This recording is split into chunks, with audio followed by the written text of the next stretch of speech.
What's up, everybody? Welcome to Kinda Funny Games Daily for Wednesday, April 10th, 2019. I'm one of your hosts, Greg Miller, alongside the rogue one, Gary Whitta. Good morning. We're back. We're back. The dynamic duo, the one everybody wanted. They said, where's Gary? Where's Greg? Here we are. I always enjoy hosting with other people. I like Tim. I like Fran. Sure, I like sure. Andrea. All the other people. It's always a joy. Yeah. But there's only one OG.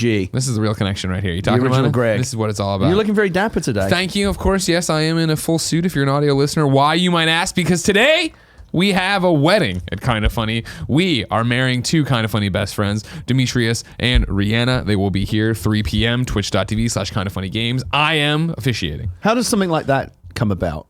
They hit us up there. I mean, this is Gifted Dim 63. If you didn't know, that's Demitreus. Rhi's been around forever too.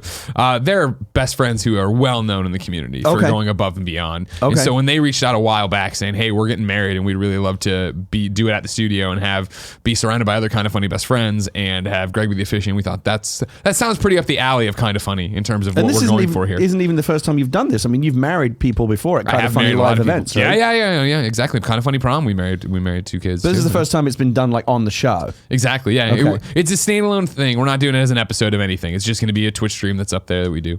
You know, change the walls over here, make it very wedding themed. Is this going to be it's going to look like a chapel back here? Or I don't know what somebody made a graphic. I was told, right, Kev?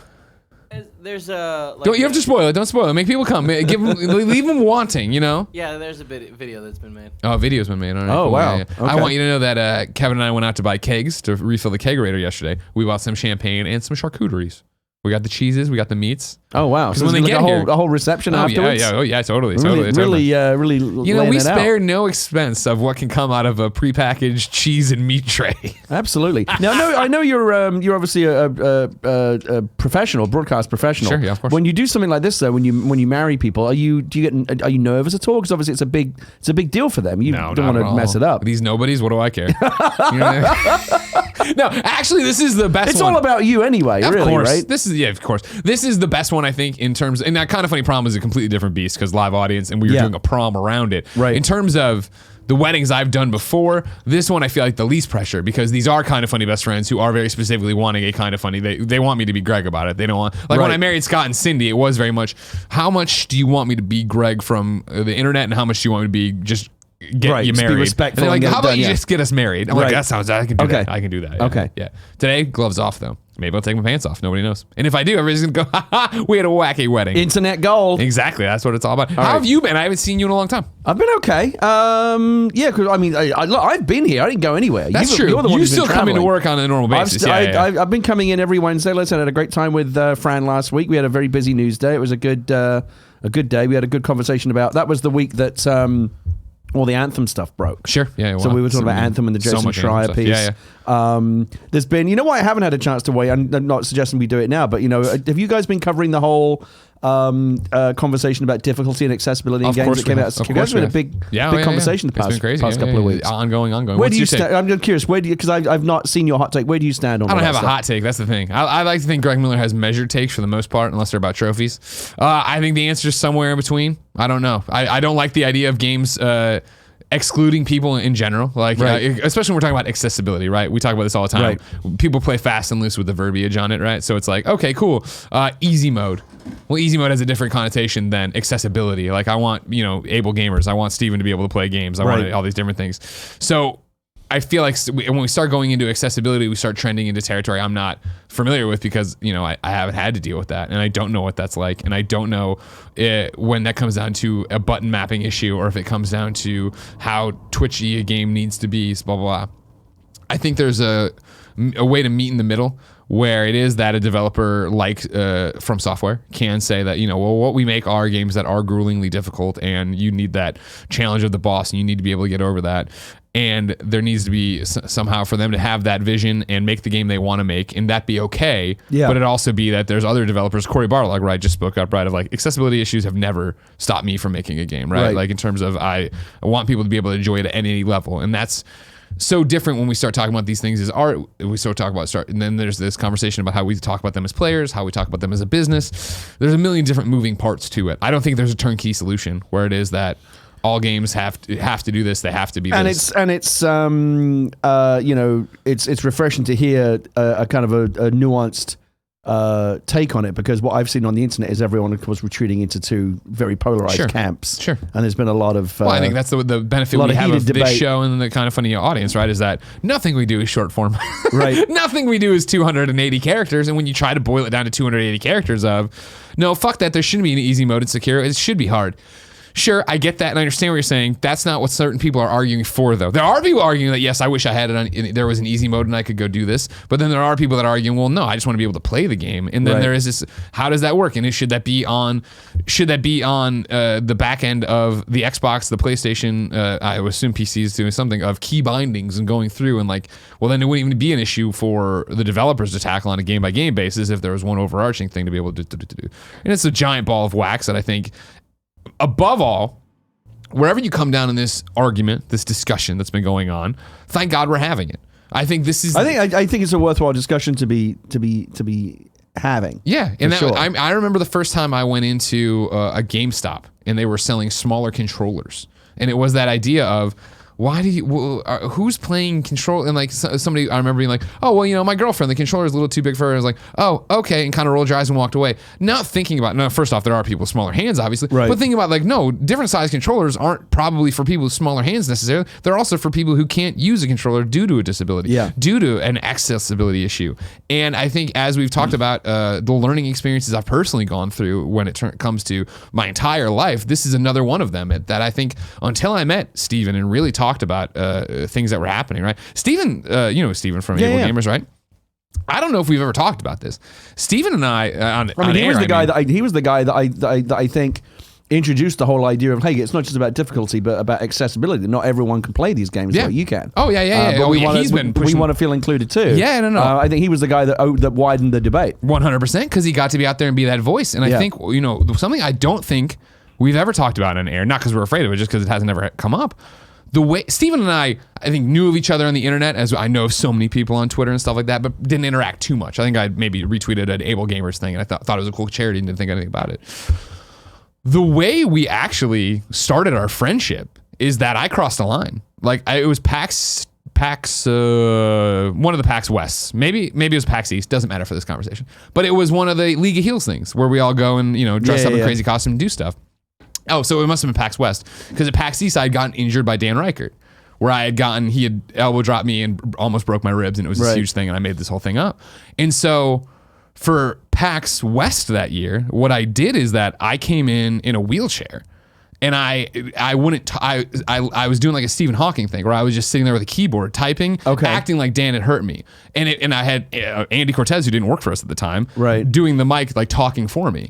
And it was in my head and in my mind and what I was doing, it was so crystal clear. I'm a heel in that federation. I'm doing this to make Dan Reichert feel bad, right? To try to grease the wheels so I can get to where I need to be. It was clearly, I wasn't injured. I was faking it. I am a jerk. I am a douchebag in the League of Heels thing, right? To me, it was crystal clear, and to the audience, I think it was too, and to everybody we were going with who knew us, obviously, this made perfect sense what Greg was doing. What I didn't think about, of course, is that I'm not Greg Miller performing in backyard wrestling anymore, where once we finish the tape, everybody knows what's happening. It was that people in the room saw it and didn't know who I was and were not comfortable, thinking that I was making fun of disabled people. It then got out to, people went from there to Able Gamers and were like, hey, you've talked to Greg Miller before. He's making fun of an entire class of people here, entire group, entire portion of people who love video games. And and it was that thing where, to Steven's credit, he did what I don't think I mean, I know I fucked it up before. I think for the most part I'd be good. But what he did is he totally kept his cool. And the day after PAX, when we were back, he emailed me. He was like, hey, I'd love to get on the phone with you and talk about PAX. And I was like, oh, okay, why? What's going on? He's like, we had some complaints about you after the League of Heels thing, and I just wanted to talk to you. And so we got on the phone, and I explained everything I just explained to you of like, oh my God, well, no, it wasn't me making fun of being in a wheelchair. It was me trying to be I was being Bobby the Brain Heenan. I was being stuff I had seen in WWE, right? I'm just using this to get to the moment where I can capitalize on it and be a bad guy or whatever.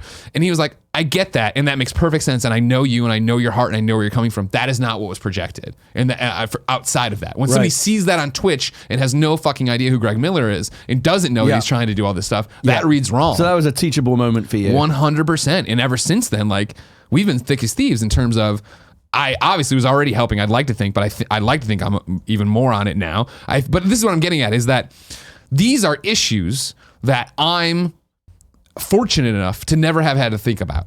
Don't get me wrong, Dark Souls I play and I'm like, nah, not really for me. Not because it's too hard, mainly because I just want to play that kind of game, where I do need to ram my head into the wall over and over and over again. Oh, here's how I do it, and I'm going to beat the boss and move on to the next thing. I have that luxury where I'm able to do that. I'm not in a position where I literally physically, if I wanted to do it, couldn't do it and have to wrestle then with what that means. And so it puts us all into an interesting place, I think, where we need to be able to have the discussion of, well, what does that mean for a developer trying to make a game, trying to make their art, trying to make this? What does it mean for people as players? What does it mean? And so, like, back to the nut of what I was saying here, right? Thank God we're having this conversation. Thank God we're to this point. I think if you were to glance at the internet in 2019, you'd think that this is a place where there can be no discourse, there can be no conversation, there can be no personal growth. Yeah. It is one side or the other, and we're going to go to war about it. And yes, you do see that in comments. Yes, you do see that in YouTube videos. Yes, you do see that stuff. However, there is a giant sect of us learning all at once, learning from each other. Having Steve Saylor on here, the blind gamer, right? And when Capitalist Pig and I talked about this news on the day when we were talking about accessibility, right? To have then Steve write in and give us a really rundown of like, well, here's what it means to me and what this actually means. And it's not an easy mode thing. It is an accessibility thing. Like, there's so many different perspectives. And I think we lose sight of the fact that they are all at our fingertips right now. And when somebody challenges you and says something and presents an argument that you didn't even think about, you don't need to then entrench yourself down bad. Right? Stephen could have called me and I could have been like, get the fuck out of here. It was a joke. It was, I could have ratcheted up instead of, well, no, I didn't mean that. And what do you know? And oh my God, yes, influence me and teach me, right? Like, you're talking about teachable moment. I think we don't take advantage of those enough. And so I think that, yes, there is so much fervor, so much fighting, so much anger about these things. There's also a wide majority, like I was talking about, a silent majority that hears this and goes, oh man, I'm going to think about that. And I'm going to try to be better. Something I read the other day that I thought was quite interesting was that apparently this discussion is something, again, difficulty, accessibility, all these issues that we're talking about that obviously came out of, Sekiro is where this started, but it turned into a broader discussion, was that this is actually something that now is being very much discussed by people in the game development community. They're all talking amongst themselves, both in their own teams, and developers from other places are all getting together and having these discussions, and they're having thoughtful discussions about this. Like, should we be thinking more about accessibility, about difficulty, about easy mode, about all these different things? Again, how do you stay? Sekiro is making an artistic statement in how difficult it is. I understand that's part of the art that it is. I understand that. Yeah. But what about the people that might want to play it but feel left behind because it doesn't cater to them? Again, like you said, there's no easy answer, and a lot of people in game development now apparently are having very thoughtful discussions about this, but they're not having those discussions in the public square because they're worried about the ultras piling onto them, like the people that only see it from their very polarized point of view. Like, there's no give or take here. Games that are hard should be hard, and if that's not, games can't be for everyone all the time. Yeah. And a lot of we've seen all the memes and the stuff that have been going around the last couple of weeks. It has turned into a very polarized, very fractious discussion, and it's one of the problems of the internet is it facilitates discussion, but it's always the loudest and most polarized voices that seem to kind of define the debate, and it makes it very difficult to have the kind of discussion that we're having right now, where it's more moderate and you're seeing it from all angles. Yeah, exactly. And that's the thing we lose so much of, right? And I feel like it's not even so much. I glanced at the chat while we're going, right? Okay. And there's I'm sure there's a lot of strong feelings in the chat. Of course. And again, they're putting out their line and to avoid, for the most part, having a conversation with each other, right? And I know I usually don't bring up the chat, but this is the kind of things, right? Where we're talking about, basically people are like, oh my God, it's a joke, right? And talking about the thing I was talking about from PAX with the charity, right? And to be clear, yes, it was a joke. Yes, it was a bit. I'm saying that I don't know if I would do it again thing, but I can see the argument to do it again. But I'm talking about understanding what you're saying and what you're doing and making it clear in the joke or in the character or whatever that I was doing, what I was doing and why I was doing it. Clearly, I didn't nail that when I did it at PAX West 4 years ago or whatever, right? Like, if people left there being like thinking I was making fun of people who are in wheelchairs, I didn't nail what I was going for. I was going for to make the point, right, that I'm a bad guy and I'm using this to do bad things. Not that I'm here to make fun of people in a wheelchair. That's not what it was, right? And I think there was a specific line that like people interpreted the wrong way we didn't want it. Right. I'm not saying you can't do that. I'm saying when I did it, at no point did I think about that. At no point did I think about what I was trying to accomplish, what I was trying to do, who I was trying to go after, which was really Dan Reichert and the League of Heels commissioner or whatever. Like, there's choices to be made here in the same way you're talking about with the game's difficulty, right? There is a choice there from software to say, we hear you, we understand you, that's not what we're doing here, that's not the game. And that's not necessarily the wrong choice to make. That's their choice to make, and you get to decide if that's a choice you want to back or not. But that's the gray area this all exists in. And I've seen so many people reach out where it is like, specifically with this difficulty thing and this control thing, people being like, well, I just don't want it to ruin the game. I don't want to do this experience, blah, blah, blah. And so many people have you don't think that way when you see colorblind options in a menu, right? Like that's what we're talking about here. Things that, similar to yesterday, we're talking about how change is always met with, I don't want anything to change. I like things how they are. There is a way, and I'm not smart enough right now off the top of my head or whatever. There is a way for From Software to build a game that is accessible for everyone, but is still as difficult as they want it to be for the people who want it to be that difficult. Right. Them putting in something that, whether it is in invincibility mode, whether it is different key bindings, whether it is slowing down, whether it is like Celeste where they do all that stuff. Celeste being easy, Celeste being a game that technically I could go in and turn on all these different buffs and still platinum doesn't take away from the person who has the personal accomplishment of beating Celeste on the hardest difficulty without ever doing anything and getting all the B-sides and getting all the raspberries and getting all the C-sides. There's so much to be done here and so much that can be done here that, again, yes, it is an ongoing conversation, but that's it. It's a conversation. It doesn't need to be a fight with anybody. That's my 2 cents. I quite agree. I'm glad we talked about it. Me too. I love having you around. All right. We have another thing coming up later about game development in that Try article, but for now, I'll tell you this is Kind of Funny Games Daily. Each and every weekday on a variety of platforms, we run you through the nerdy video game news you need to know about. If you like that, be part of the show. Patreon.com/kindoffunny with your questions, comments, concerns, bad PSN names for just a few more hours, and everything else under the video game sun. Then tune in to watch us record it live, twitch.tv/kindoffunnygames. If you're watching live, you have a special job. Go to kindoffunny.com/you're wrong. Tell us what we screw up as we screw it up so we can set the record straight for everybody watching later on youtube.com/kindoffunnygames, roosterteeth.com, and listening on podcast services around the globe. Housekeeping for you today. Yes, that's right. There's still that wedding happening. Demitreus, Rhi, today, 3 p.m. Pacific time, twitch.tv/kindoffunnygames. Again, thank you to New York City for such an amazing world tour stop over the weekend. Vancouver, you're up next. May 4th, we have announced where it's at. You can find out at kindoffunny.com/events because I don't remember. I think it's a public house or something like that. Thank you to our Patreon producers, Tom Bock, Blackjack, James Davis, and Mohammed Mohammed. Today we're brought to you by Hims and Harry's, but I'll tell you about that later. For now, let's begin the show with what is and forever will be the Roper Report. Time for some news. 3 items on the Roper Report. A baker's dozen. Barrett, I need you to walk behind me and show the world how long the straw is, because it's quite distracting. Number 1, ladies and gentlemen, today's the day you can finally start changing your PlayStation Network username. Oh my God. Wow. Shuhei be praised. It's back. That straw is way too long for that cup. Yeah, it's the only straw I could find in the office. Also, you're drinking marshmallow? What is this? It's a coffee smoothie. We're on a diet now, so this is what my breakfast is. Are you Venom? We're on a diet? Alyssa and I are on a diet. It doesn't look appetizing. It does not look appetizing It's at actually all. not that bad. What is the white stuff inside the coffee smoothie? Bananas. All right. I do like a good smoothie. It grosses me out. It looks like puke. Please take it That's away. a gross looking smoothie. Please take it away. Please take it away. I'm Greg. I can't eat things that look like puke. You can finally change your PlayStation Network name. The details are all over the PlayStation blog. I'm going to run you through some of the bullet points before we get into the clusterfuck of problems it might cause for you. Number 1, you can either change. This is all from Sid Schumann at the PlayStation blog. You can either change your online ID on your PlayStation 4 or web browser. That's right. You can't change it on your PS3 or Vita.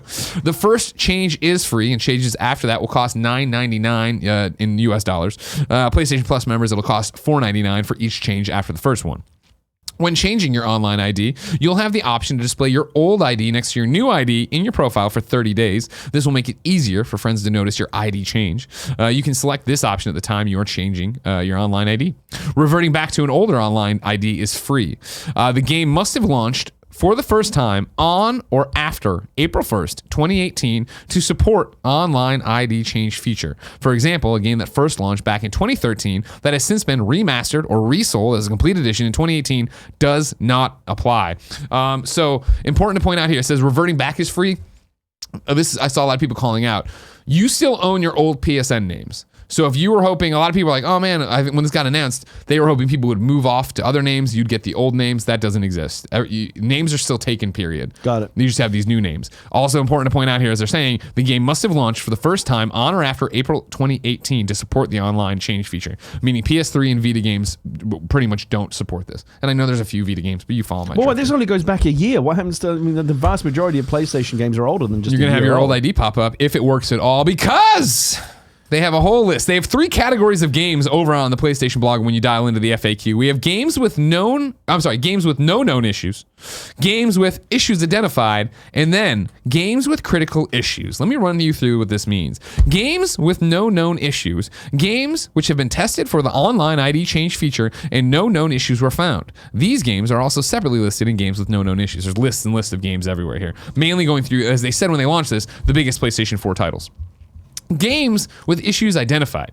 Games which have been tested and were found to have one or more of the following known issues which we did not consider critical to the gameplay experience, but which you should review to consider how important they are to you. This includes previous online IDs may remain visible to you and other players, or the online ID is no longer visible in some areas of the game, like in-game rankings, leaderboards, etc. For some game titles, the online ID will automatically update if you sign out and sign back into the game, or when various gameplay activities performed after signing. User accounts on, this is another bullet point now, user accounts on PlayStation may be unlinked from game accounts. Linking accounts again may restore the original linkage, and certain game settings may be initialized to their default state, audio setting, controller setting, etc. For some game titles, settings may be recovered if you sign out and then sign back into the game. These games are identified by the games list by issues identified. These games are also listed separately in games with issue identified. Some examples here include Assassin's Creed Black Flag, Dark Souls 2, Dark Souls 3, Grand Theft Auto 5, Uncharted 4, and The Last of Us Remastered. So some big titles. Those are some big games that now include games with issues identified, and again, very vague as to what one of these issues would do. None of them sound game-breaking, but sure, just yes. annoying. Just a little bit of annoyance, right? Now here's where we get into the game-breaking stuff. Games with critical issues. Games which have been tested and one or more of the following known issues which we considered fundamental to the gameplay experience. Number 1, user may lose in-game currency whether paid for or earned. That's a problem. Number 2, loss of game progress, including scores and progress towards trophy unlocking. Number 3, loss of UGC or parts of the game may not function properly. What's UGC? User-generated content. Okay. Both online and offline. Number 4, if you have a game in this category, we do not recommend changing your online ID if you wish to continue playing that game without losing its entitlements and achievements, which you have already bought or released. It is possible to incur permanent game errors or data loss as a result of using this feature. These games, again, are identified over in the games with critical issues. Examples there that stood out to me, Everybody's Golf and Little Big Planet 3. So obviously in each case here, there's only a few examples listed. Is there actually a more complete list? Yeah, available? yeah. Okay. This is what I'm doing. If you go to the PlayStation blog and you scroll in there, right, they have another list that kicks you off. So you go here, you go, boom, go. The games they've tested, again, not saying they've tested everything, but basically looking at, their idea here was, what are the most popular games on PlayStation 4? We're going to run the tests with this so we can tell you straight up if this is happening. And then, you go to this one here and then you get it all there. And so, there's other games with critical issues. It's not, the list they have here isn't gigantic, right, for critical issues. It's Disc Jam, Everybody's Golf, Just Dance 2017, Little Big Planet 3, MLB 14, 16, 15, Onrush, The Golf Club 2, and Worms Battlegrounds. That's it for critical issues. Okay. Not terrible, right? And the games with issues identified is a bit more of a hefty list. Let me get you in there to give you the list off of that one, right? That one includes a whole bunch of stuff, but I'll run through them fast. Absolver, Assassin's Creed Black Flag, Big City Stories, Bloodborne. Well, that is a big one. Call of Duty Ghosts, Crossout, Dark Souls 2, Dark Souls 3, Dragon Quest Builders, FIFA 17, Gauntlet, God Eater 2, Grand Theft Auto 5, Gun Gundam versus Guns Up, Injustice 2, Killzone Shadowfall, Marvel vs. Capcom, MLB 17, a whole bunch of Naruto ones, NBA 2K19, the PlayStation VR Worlds, Rock Band 4, Rocksmith 2014, The Last of Us Remastered, Titanfall 2, Trackmania Turbo, Trove, Uncharted 4, Uno, Warframe, Wipeout. So again, that's all games with issues identified. Yeah, okay. Some major titles in there. Yeah, and then the games with no known issues, worth pointing out, is the biggest list they have. Whereas I mean, they have broken up by letter, right? So it's that big, all right? Yeah, and obviously everything going forward would fall exactly. into that Anything after well. April 2018 is all set. So from last year, again, worth pointing out, just games with no known issues, DC Universe Online. So keep on playing. Don't worry about it. Gary, I want your opinion on all this, but I think Richardthebat does too, so I'll turn the mic over to him. He wrote into patreon.com/kindoffunnygames and says, "Hey, Greg and Gary, happy Whitta Wednesday. We finally got what we want, but what did it cost? Everything." I like the Thanos reference. Yeah, right? That's good. Just want to know your thoughts on finally being able to change your PSN name.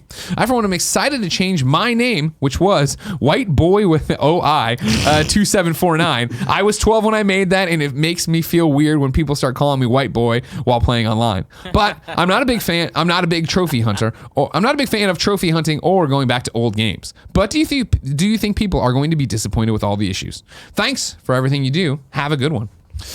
Of course they are. It's not perfect. That's the problem. I think the fact that it isn't a seamless, perfect, it's just done is going to be a huge issue, especially when you're talking about, they're talking about PlayStation 4 games. They're, again, Vita and PS3, that's just, forget about it. That's how it is. You know what I mean? It's going to be an issue. It's going to be a thing. And it is a damned if they do, damned if they don't situation, where this is a decision that was made when they were building the PSN for PlayStation 3, and they didn't think through that people might want to change their names, so they just assigned, you know how this works, right? The fact that on Xbox, if you were to go into the back end of Xbox with your username, right, you'd find out that your username is just a mask. It's a doing business as. Right. You have a line of numbers that is actually... That's your actual ID. Exactly. Yeah. And then you can put whatever you want on it. Whereas PlayStation didn't think about the line of numbers. They just put in the text of whatever you said, cementing it that way. Right. And then going on of this... Which makes it much harder to change after the fact. And that's been the problem. And so for years and years and years, they've taken it on the chin. And the choices I feel for them were... do nothing and have this be the question you get at every PSX, at every panel, at everything. No matter how many times they say, they were upfront about how hard this issue was for a long time of like, this is a really difficult thing that we screwed up and we have to fix it. Do this now and break a bunch of stuff. You could have launched PlayStation 4 and started over, but people would have lost their goddamn minds, right? I would have. If there was no way, I don't trust them to port in all my trophies. If it was like, cool, we screwed up the PSN, now we're going to fix it, but it means you all have to start over and we can import your stuff and do this stuff and you might lose your... what about me? I like my username. I like my PSN name. I don't want to change it and do all these different things. There was no move here to win. This is the closest they can get, and perhaps they waited too long. I would say it probably did in terms of ripping this Band-Aid off. It would have made more sense, I think, to, hey, PlayStation 4 is out. We're giving you a year with it, and then we're doing this where all games going forward will do this, that, and the other, and then all your old stuff might be fucked, but are you really going back and playing your stuff? People, of course, are, like Bore-zen 0 0, who wrote into patreon.com/kindoffunnygames. Good morning, Greg and Gary. Today is the fated day that was predicted by the gods. PSN name changes are finally here. I could not be more ecstatic to finally be Bore-zen, but after reading the FAQ provided, I might want to keep my Bore-zen 0 0. Dude, you're just worried about dropping the zeros from your name? I have a vast PS3 collection that I go back to. I am not usually playing these games online, but it sounds like if I change my online ID, it could be problematic with my PS3 saved data, and I could even lose trophies. There is actually no mention about issues that could happen with PS3 or Vita games. May it rest in peace. Should I continue to proceed with caution and just be Bore-zen 0 0 forever? Or is proceeding with caution the best thing? Shit, thanks for everything you guys do. Well, for you, Bore-zen 0 0, yeah, just stay Bore-zen 0 0. Just stick with what you've got. It's 2 zeros at the end. Who cares? Yeah. Are they calling you 0 0 and that's making you mad? Yeah, it's not like it was Bore-zen Hitler was great or something like that. You know, I can understand how you would want to change that. Yeah, that one I would get. In that case, that might even be worth losing a few trophies over. But if it's just like, here's my overall take on this. Yeah. Everyone, and what's sad about this is exactly what will not happen.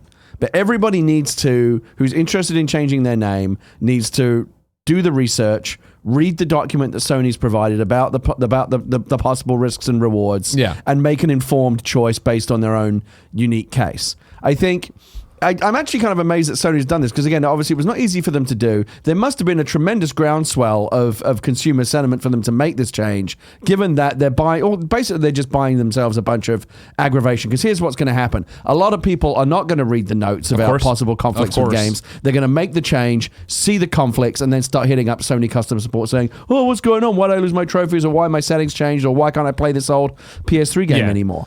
But if you're listening to this podcast, or if you are reading the patch notes and you're making an informed choice, you've got to weigh the risk versus the reward. Again, if you've got a terrible username that you absolutely hate, and you don't and you typically only play modern games, you don't go back and play older games very much, it sounds like it might be worth it changing your name. You're gonna get a big reward in changing your name to something you like more and getting rid of the one you don't like anymore.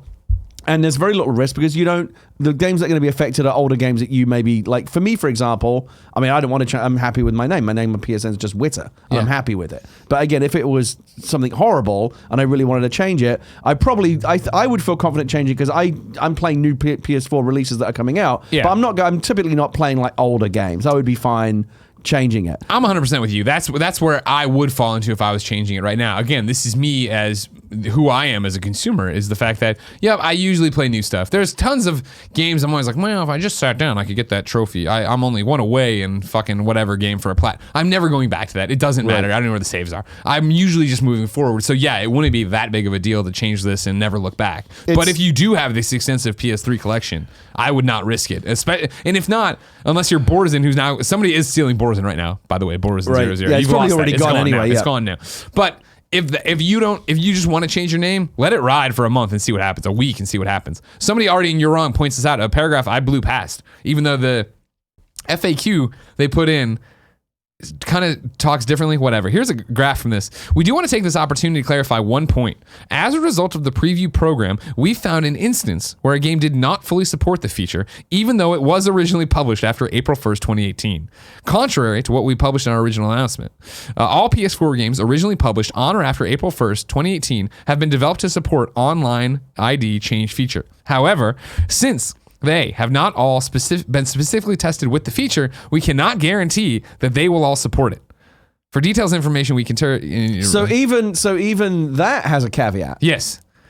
Even though they come down here and they say, you're good after April 1st, why is it that only games published after April 1, 2018 were developed to support the online change feature? Games published after this date were developed using tools that support online feature. All right. So basically Sony's saying, if the game came out after April 1st, 2018, you'll be fine, don't worry about it. Except in the case of certain games that we don't know about, that might be a problem. All PS4 games originally published on or after April 1st, 2018 have been developed to support the online ID change feature. But we do not guarantee that all games will fully support the feature. What? They have been developed to support the online ID change feature, but we do not guarantee that they will fully support the feature. I would say in general, again, everyone, it's unfortunate that Sony, because of the way they originally built out their system, have not been able to provide a kind of one-size-fits-all fix like you can do on Microsoft. On Xbox, you can change your name. Change it left and right, willy-nilly, and nobody it's all cares. good, because like I said, it's just the front-facing part of your ID, not the ID itself. The Sony system, because it's different, there's all these kind of different caveats and, watch out. I totally get it. I think that now, given that Sony was not able to provide a one-size-fits-all solution, the onus is now on Sony to educate people as much as possible about the risks and the rewards, and for people to make sure that they are educated before they make the change. Yeah. And in general, I would say you've got to really feel strongly about wanting to change your name, because you just never know. It's very much Superman in Superman 2, right? Climbing into the crystal, getting bombarded with the red sunlight, coming out a normal man. Right. That's what's happening here. Like, are you prepared to live with those consequences? Are you prepared to go to a truck stop and get beat up by a trucker? Well, but at least, even in Superman's case, though, when he went into the chamber, he knew exactly what he was going to get. There wasn't like... he didn't really know. There wasn't like a 10-page Kryptonian fact saying, oh, well, some of your powers might work, some might not. You say that, he comes out with my blood. We haven't tested everything yet. Yeah. Just laying it out there. It's similar is all I'm saying, all right? And you need to be very sure if you go in there. You can revert back, but who knows what you'll have lost. Right. I do think here are the wrinkles. Obviously, as we said, it comes down to what kind of gamer you are. Are you really going back to any of your PS3 games, your old PlayStation 4 games? that's on you. You got to decide. The fact that Bloodborne's on there, granted, not with a critical issue, but like known issues, that's a weird one. And that's, I guess, just again how it is. What are you gonna do?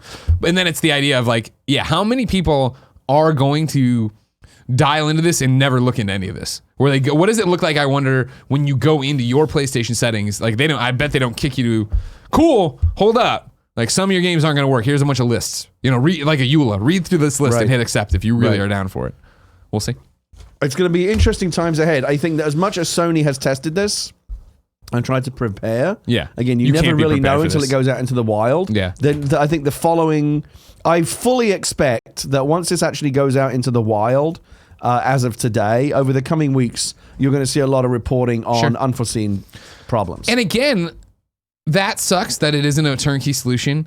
I do think you have to give them credit for doing it. This wasn't easy. They could have ignored it. They could have not done it. They figured out a way to do it. Yeah, there's a lot of problems. Yeah, like you're saying, the next month, a couple months are going to be a big deal of what's going on. There must have been, I mean, I'm not totally plugged into like the PlayStation scene. Sure. Certainly not as much as you are, so maybe you can tell me. Was this something that people were really pressuring Sony to do? Yes. People really wanted this. Oh my God. For years and years and years and years. And for a long time they were quiet about it. Then they started being more public about, listen, this is why we can't do it. Then they're like, all right, then they said we were working on it. Then that went on forever. Then the PSX Sean Layden's like, hopefully this time next year we won't be talking about this. Then they didn't do a PSX that next year. Then the thing, it's a huge thing coming that again, like, and don't get me wrong, it sucks it's not perfect. It sucks that way back in the day they made a stupid decision on what your name was going to be in terms of their architecture, and they've been stuck with it. They did something, they're working through it, and you hope that a year from now, it really doesn't matter. They've gone through the growing pains, they figured all this stuff out, they've done it. This is where it comes back to, I think, and I know, corporate apologist Greg Miller or whatever, but I think it is that they are just people over there, and they made a really stupid fucking decision back in the day, and now they've made a solution the best they can, and now they got to ride that snake and see what happens. My advice to anyone listening who's thinking about it, again, look at your own case. Educate yourself, read all the information, and it's a case of, for someone like Bore-zen, my advice, he's asking me right now, he's literally asking us for advice. My advice, stick with what you got. Bore-zen Zero Zero is fine. You play older PlayStation 3 and Vita games, so you're in a high-risk category. Yeah. Stick with what you've got. If you're someone more like me, who again, I'm not looking to change my name, but let's say that I was kind of irritated by let's say that I hated my name. Sure. And it was something really embarrassing, like the white boy example, like something you're just embarrassed by. And you typically only play newer games, newer released games. Again, I'd pull the trigger. No, I would pull the trigger, but again, just know that it's not bulletproof. You never know what might happen. True. So again, I fully expect the next few weeks to be interesting in terms of some of the anecdotal stories we're going to see. Oh my God, I can't emerging. Wait. Number 2 on the Roper Report comes from IGN, where Joseph Knoop, that's right, friend of the show, he's been on the co-host before, broke out something from that old IGN Unfiltered, Ryan McCaffrey's podcast. They had Ubisoft chief, whatever his title is over there, CEO, I guess it's in the article, I should just look at it, Yves on, and talking about longer game lifespans. Joseph writes, these days, more and more big budget games are turning into what's called games as a service, lengthening their lifespans and introducing new content on a regular basis in order to keep players enticed for more than just its first week. Think Destiny, Fortnite, and now Ubisoft's The Division 2. While the growth of games as a service hasn't always been a favorite trend among gaming audiences, Ubisoft CEO Yves thinks it's about way more than dollar signs. Quote, because we put a lot of time and effort in creating universes, cities, and worlds, what we try to do is give possibilities to stay there for a long time with lots of different gameplay and the possibility to be with your friends, Guimont said on this month's episode of IGN Unfiltered. Why do you want to redo everything each year if you can improve and increase the experience in one game? It's easier for us to improve and increase the number of possibilities that the game can bring rather than starting from scratch. Just a fun tidbit out there. I think we all guessed that point. It's nice to see Yves talk about it. We talked about how successful Ubisoft's been at. When I say it's a Ubisoft game now, you know what that means. Oh, giant open world, tons of shit to do. They're constantly updating it. They're still putting out Assassin's Creed. Probably not as good as the E3 demo. No, fuck you.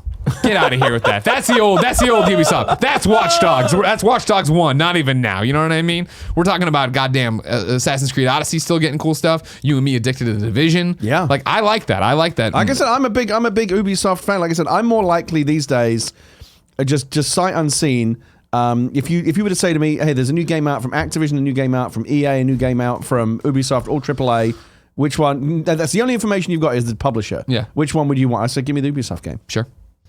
What's your gear score right now in Division 490. 2? 490. So it's got work. Got a lot of work to go. Sure, you got to grind. You're on that grind. You got to. It gets to a point where like that's kind of where 490 is like roughly where you cap out just through playing the game. Sure. As a normal person would play it. Yeah. And then getting your gear score up over 500 is when you get into the really kind of incremental nitty gritty stuff. That's when you got your spreadsheets out. You're looking at what perks to put on what things. You're looking to really min max. Yeah.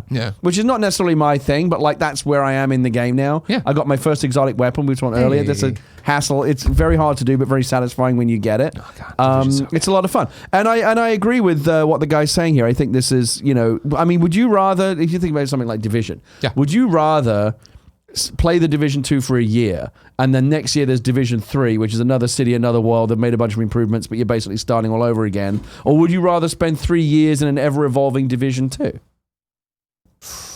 When you say it like that, that's a tough call. Yeah. New city gets super exciting. But that's the choice that he's talking about here. Yeah.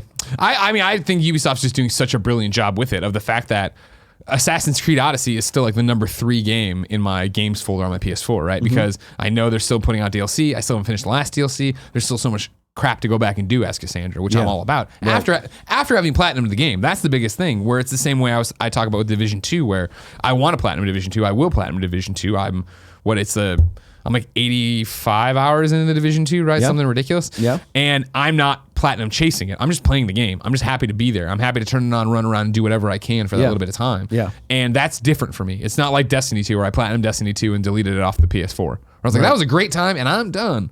So what's the difference? Because they're both similar kinds of games. For me, they're both trying to keep you around for the long run. Sure. What is the Division 2 doing that the Destiny 2 did not do that kept you around? For me, I think it's the fact that there's the constant drip and this is, I'm a novice at Destiny 2, so if I know things have changed, but think about at launch. You can't be that much of a novice.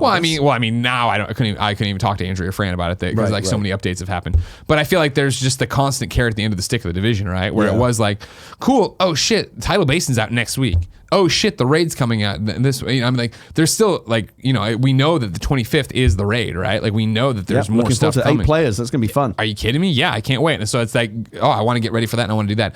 And then it's a personal preference of, I like third-person shooters better. I like more grounded stuff better. I like being able to see my character and get new outfits. Like, I think they're doing a great job with the projects of like, cool, here's your first apparel event, and like, here's all these different things to go run and do. And it is that idea of like, we're playing, and it's just like, I feel like changing it up. Andrew's in a menu, so I go through and change my outfit and make myself look Yeah. Just a hell of a game, Gary. Hell of a game. But there's an interesting discussion that Yves is touching on here, which because Ubisoft do seem to be trending towards this model of, rather than releasing a new Division or a new Assassin's Creed every year, it's a new game less often, but then more investment in the back end of that game. It seems to be working out for them, right? Yeah. You see with For Honor, you see with Rainbow Six Siege, you see with Assassin's Creed, and now the Division 2. After Division 1 did so well. Yeah. They have an idea. They know what they're doing. Yeah. They were able to fight off Vivendi. Go get them, Ubisoft. And by the way, it is about money. Of course, it's about money. Yeah. I thought it was a misleading title for IGN. Honest, but it's also like they want to keep engaged. It is about money. But hey, as usual, if you didn't know, IGN does a podcast called IGN Unfiltered, where Ryan McCaffrey just interviews people from the games industry, and it's awesome. You should go give it a listen. And then number 3, and finally, Apex Legends is testing punishments for quitters. This is from friend of the show, Imran Khan, over at Game Informer, who writes, while the latest Apex Legends updates have some temporary issues, they also gave a hint at an upcoming policy change for the game. Since Apex Legends is a squad-based game, you can end up immensely screwed if a player on your squad abandons the game and leaves you short. But there's currently no method of punishing people who do that. That might soon change, says Respawn. In the most recent patch, players were noticing there was a 5-minute cooldown between matches if they quit mid-match 3 times. This turned out to be a feature that went live too early, but is currently in Respawn's pipeline. In the future, players who quit games early will get escalating cooldowns after certain thresholds. It's not a thing you would notice unless you're quitting constantly, but if you are, Respawn seemingly wants you to stop eventually. Quote, so internally, we've been working on and testing this feature, but it wasn't our intention or plan to have it go live with the update that went out today, Respawn's community manager posted in the game subreddit. There was a piece of script that was missing and caused the leaving match early penalty to be turned on when it shouldn't be. That's why it wasn't in the patch notes. This doesn't mean there's no room for gray area here. If your squad isn't full and you abandon the game, you're fine to quit and try to matchmake into a different set of circumstances. If you have already bled out and died, you can also just quit without repercussions. Under a normal match rule set, though, it's encouraged to stay and stick it out on the regular. Respawn doesn't commit doesn't commit to this feature making it into the final game, and they don't have an ETA on if it eventually does, but it is apparent that they're testing it. For right now, it has been removed from the game for going live too early, but it could make it in there down the road. Gary, you love it or hate it? It sounds like a good, reasonable solution to a common problem. I don't like rage quitters. Yeah. I am one.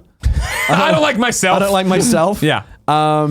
But yeah, there's nothing worse in a squad game than somebody dropping out because they don't like the way the game is. They see the way the wind's blowing, they don't like it. Yeah. They want to match into another. They want into a match into another game right away. So they leave you holding your dick. I'm not a huge fan of that. You hate holding your dick. You wrote Star Wars Rogue One. You pay people to hold your dick.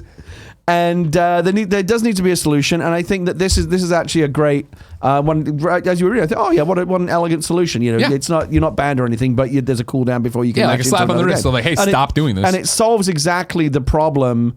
But what it does is it takes away the exact reason why people are rage quitting, not just because they're tired of the game that they're in, because they want to get into another one right away. So if you say, well, if you rage quit out, you're going to have to wait 5 minutes anyway if you do it on the regular. Yeah. I think this is a good solution, and I like that it's only punishing people that do it habitually. Yeah, because exactly. everyone's allowed a little bit of rage quitting in their life. Sure, I get it. Of course. But if you're making that a habit, like every time you feel like, I'm probably not going to win this game, let's drop out a match into another one. Those people do need to be dealt with. Exactly. And so this seems like a good solution. Gary, I sure am excited to see when this gets put in to Apex Legends, but who knows if it ever will be, and if it will be, it'll be a way away, and I don't like way away things. I like things that were more pertinent in today, like what came to the mom and pop shops. Where would I go? The official list of upcoming software across each and every platform as listed by the Kind of Funny Games Daily show hosts each and every weekday. Yeah. Before we get to the list, let me tell you about our sponsors because we're having a hell of a show. First, it's Hims. You've heard us talk about Hims for a long time because they're helping guys look their best. If you haven't yet, it's time to see what they're all about. 66% of men start to lose their hair by the age of 35. Once you notice thinning hair, it can be too late. That's why when Nick and Andy noticed it, they were like, hey, KFAF buddies, we need to do something about this. They went to forhims.com where they talked to a doctor, sent in photos of their hair, got generic equivalents to well-known prescriptions, and got on a regimen to help themselves out there. And that's why Andy keeps using the hair loss gummies and why Nick keeps stealing them and making everybody mad about it. The best way to prevent more hair loss is to do something about it while you still have some. It's time to get a handle on those precious locks. Do you want a bald spot to pop up on your hairline or your receding hairline, or do you want to do something about it first? Let me tell you, you want to do something about it. As someone who is bald in the back, It's not. You can try this. Fun. You can go to forhims.com. It's too late for me. It's never too late. A one-stop shop for hair loss, skincare, and sexual wellness and more for men. Hims is helping guys be the best version of themselves with licensed physicians and FDA-approved products to treat hair loss. These aren't snake oil pills or gas station counter supplements. These are prescription solutions backed by science. Our listeners can get started with the Hims Complete Hair Kit for just $5 today, right now, while supplies last, and subject to a doctor's approval. See the website for full details and safety information. This could cost hundreds if you went to the doctor or pharmacy somewhere else. Go to forhims.com/gamesdaily. That's forhims.com/gamesdaily. Forhims.com/gamesdaily. And our second sponsor is Harry's. Harry's founders were tired of paying up front for razors that were overpriced and overdesigned. They knew a great shave doesn't come from gimmicks like vibrating heads, flex balls, or handles that looks like spaceships. Tactics, the leading brand, has been using to raise prices for decades. They fixed that by combining a simple, clean design with quality, durable blades at a fair price. Harry's bought a world-class blade factory in Germany that's been making quality blades for 95 years. They've received more than 20,000 five-star reviews on Trustpilot and Google. Harry's replacement cartridges are just $2 each. That's half the price of the Gillette Fusion Pro Shield. And all of Harry's blades are 100% guaranteed. Tim Geddes uses this. That's what he does when he trims up the Tim Tam beard. And you know, Tim's always looking fly.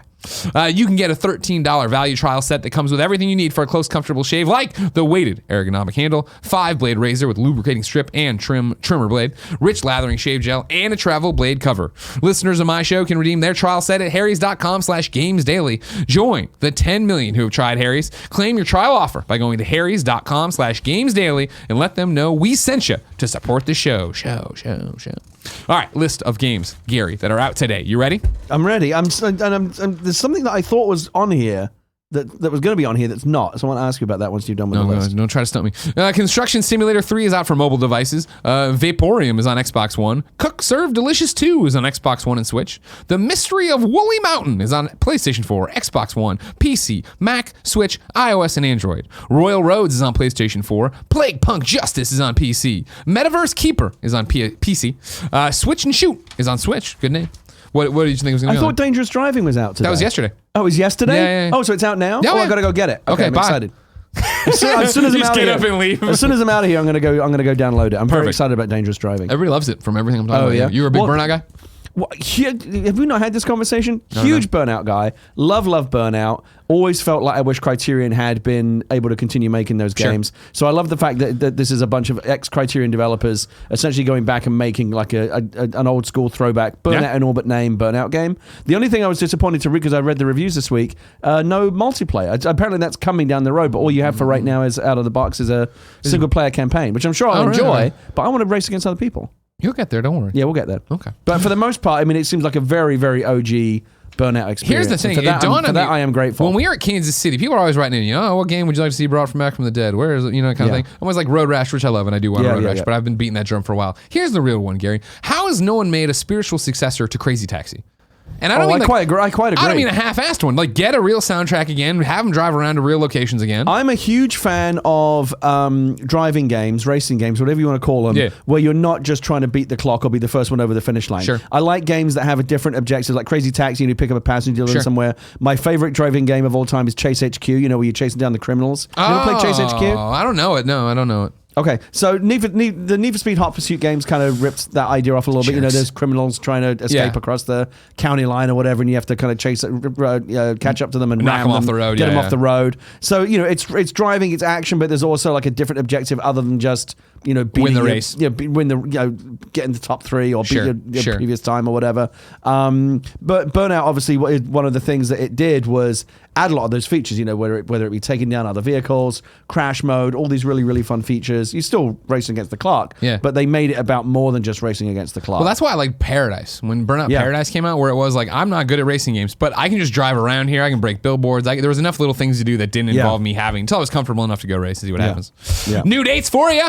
Inside Xbox is coming, and they have a rundown on what's happening. Tuesday, April 16th at 2 p.m., there's going to be an Inside Xbox for the latest news on E3, including Xbox Fan Fest and more. Our hour-long April episode will explore some exciting Xbox Game Pass news, new details on the much-anticipated anniversary update of Sea of Thieves, special guest Rod Ferguson from the Coalition, first details and footage of the Warhammer Chaos Bane beta, an exclusive look at Rage 2, a handful of exciting back compat announcements, and several surprises we're saving for the show itself.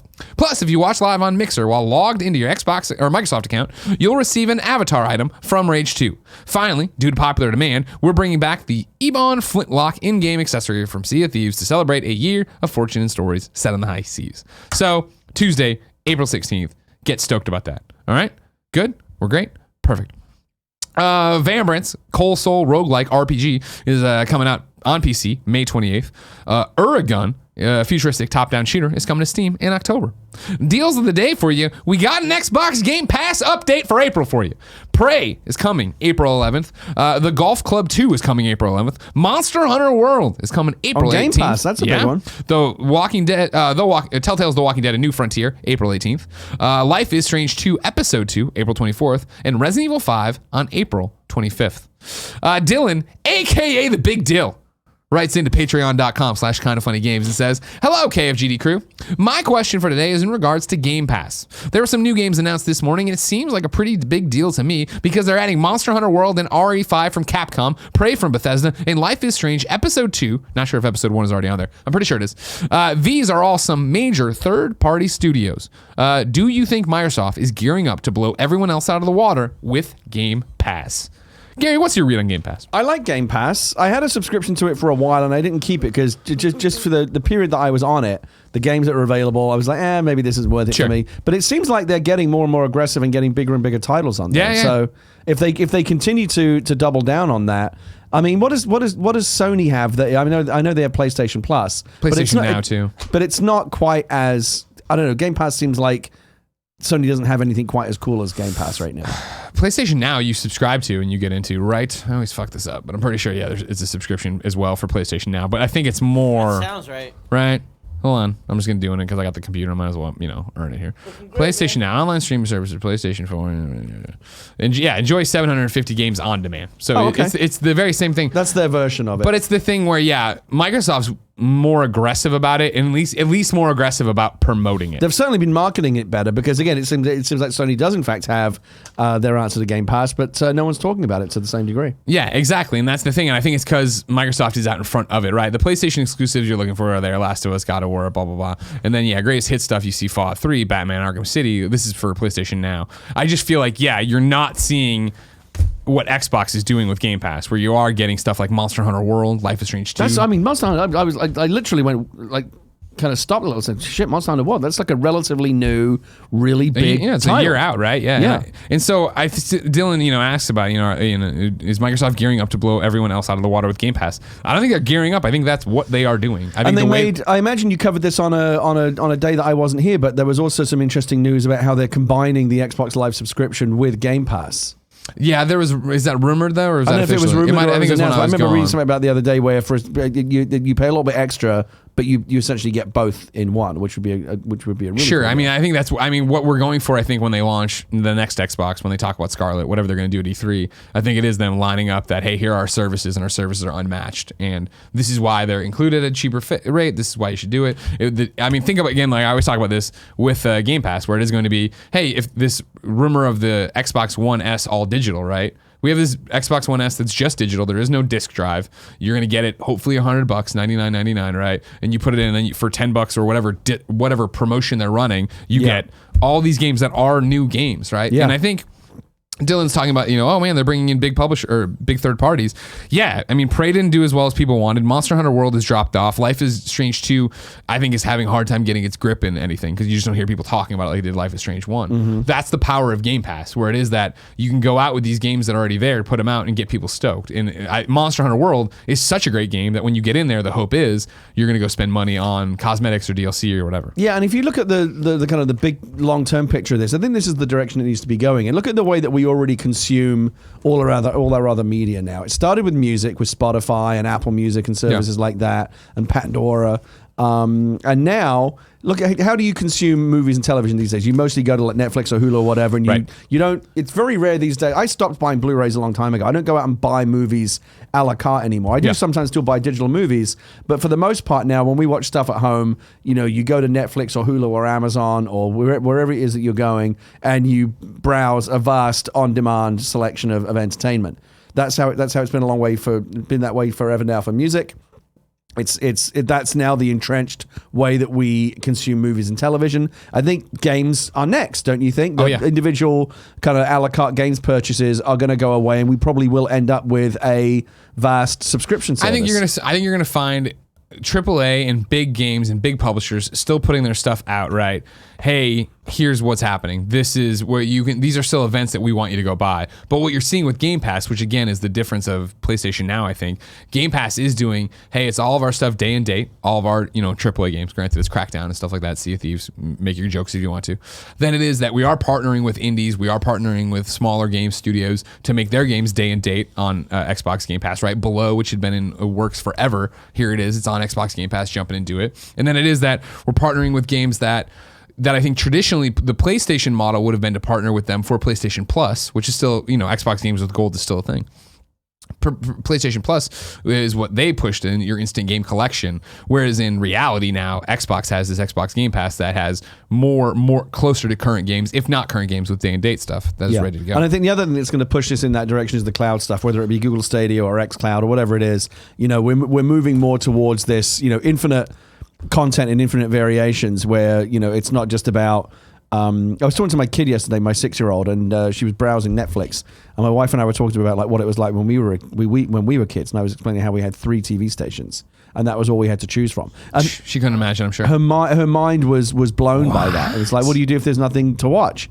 And I was like, well, you go read a book, do something else. Go outside, throw rocks. Sometimes there was just nothing to watch. And now of course we live in the opposite situation where there's so much to watch. We're almost paralyzed by the choice. Yeah, totally. And I do think we will get that way with games. I think Stadia and xCloud and whatever, I'm sure Sony and Nintendo are working on their versions of these things as well, is that we are going to eventually get to the when you think about like the infinitely scrolling Netflix grid of infinite options, I think that probably 5-10 years from now, that's how we'll be playing games as well. Two people in the chat, or you're wrong, pointing out, not that we're wrong, but maybe I made it sound something different, that it's important to remember, this is Westbray, important to remember when discussing Game Pass versus PS Now made 3 times what Game Pass did last year. That doesn't surprise me, and I didn't mean to make that point that PS Now is a failure or something. I think it's to the question was, is Xbox gearing up? Are they going full bore? Are they gearing up to blow everyone else out of the water with Game Pass? I think, again, what I've been talking about is I do think Xbox is ready to go to war and I think win the early parts of it for sure, the early battles with next generation. I think this is going to be a huge part of it no, we're partnering with people to get it out on the same day that it releases for everybody else. We are partnering with it that it's got more current stuff than older things. Like we're not talking about a Fallout 3, we're talking about a Fallout 4, something to that effect. We'll see though. Lots coming. But thank you for giving me some tidbits in there. It's time to squad up. This is where one of you writes in to patreon.com/kindoffunnygames. You give me your name, username, platform choice, and why you need help in a video game. I read it here. The best friends come and find you, and everybody plays games together. Today, Scuba Steve needs help on PlayStation 4. His PSN name for the moment is Steve X418, and he says, I'm looking for help in Far Cry New Dawn on PlayStation 4. I am one trophy away from getting the platinum. Platinum number 188. Get on my level, Greg. How many platinums do you have? I just got 81 last night. Number 81 last night. 188 platinums? Yeah. That's a lot. God bless him. And I need a best friend to run some expeditions with. My username is SteveX418, and I am online mostly nights after 9 p.m. Eastern Time. Any help would be appreciated. If you'd like to help out, SteveX418. Get his Far Cry New Dawn Platinum Trophy on PS4. Hit him up. Time for You're Wrong. We've been good at keeping up with it, so there's nothing to report. A lot of rumors and deals of the day. That's not a You're Wrong, though, ladies and gentlemen.